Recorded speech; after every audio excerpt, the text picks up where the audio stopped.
What is causation?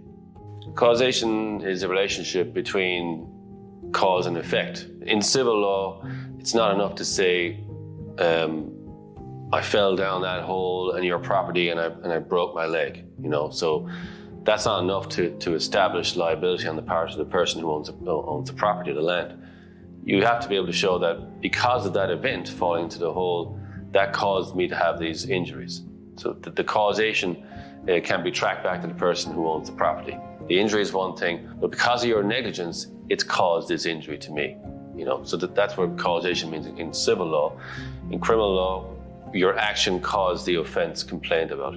The punch to the person's face caused them to have a black eye or a broken jaw or a busted tooth. So the offense or the event, the punch, caused the injury. What is the role of causation in criminal law? That is to see whether or not the defendant's actions cause the injury complained of. A good case in point would be where there's a melee.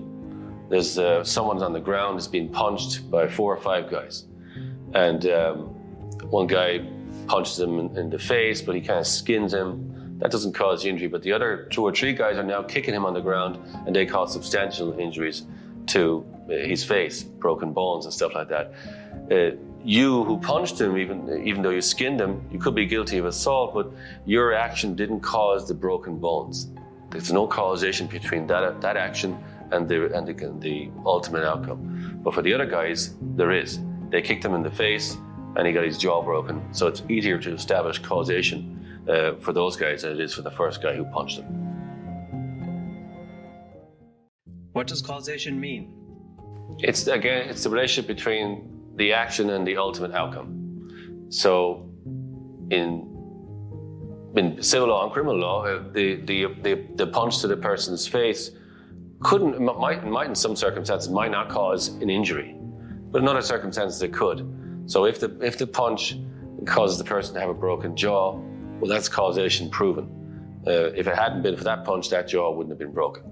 In civil law, it's pretty much the same thing. The event caused the outcome. In both civil and criminal jurisdictions, that's what causation means in its kind of barest terms.